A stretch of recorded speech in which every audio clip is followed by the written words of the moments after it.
Before we begin this powerful story, please make sure you hit the subscribe button so you don't miss tomorrow's survival story. What is coming next will shake your soul and strengthen your faith. Now listen closely. Long ago, in the land of Egypt, God's people, the Israelites, were slaves under the cruel rule of Pharaoh.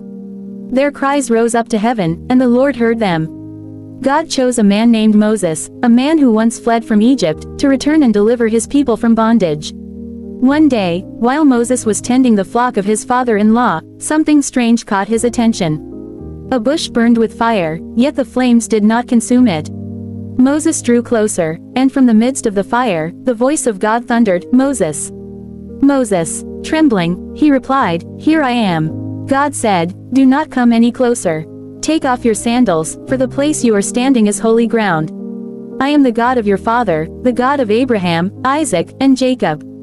The ground shook, and Moses hid his face in fear. God said, "I have heard the cries of my people in Egypt. I have come down to deliver them. Go to Pharaoh and tell him to let my people go."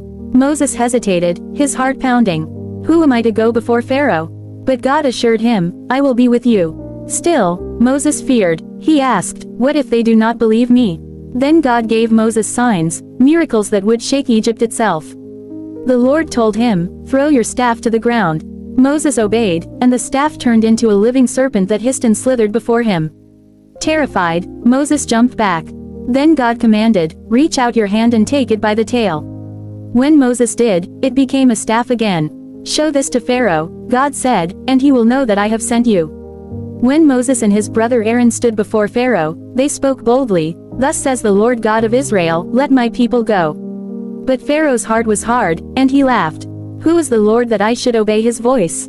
Then Moses dropped his staff before Pharaoh, and it became a serpent. Pharaoh's magicians mocked him and threw down their own staffs, which also turned into serpents, but then, to their horror, Moses' serpent swallowed theirs.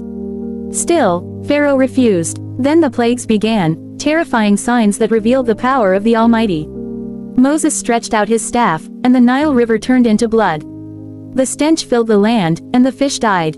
Pharaoh pleaded for mercy, but when the waters turned back, his heart hardened again.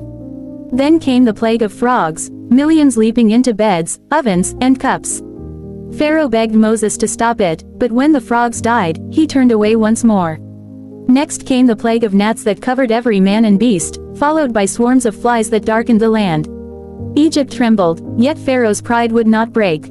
Then the livestock died, boils covered the people, and hail rained down like fire from heaven, destroying their crops.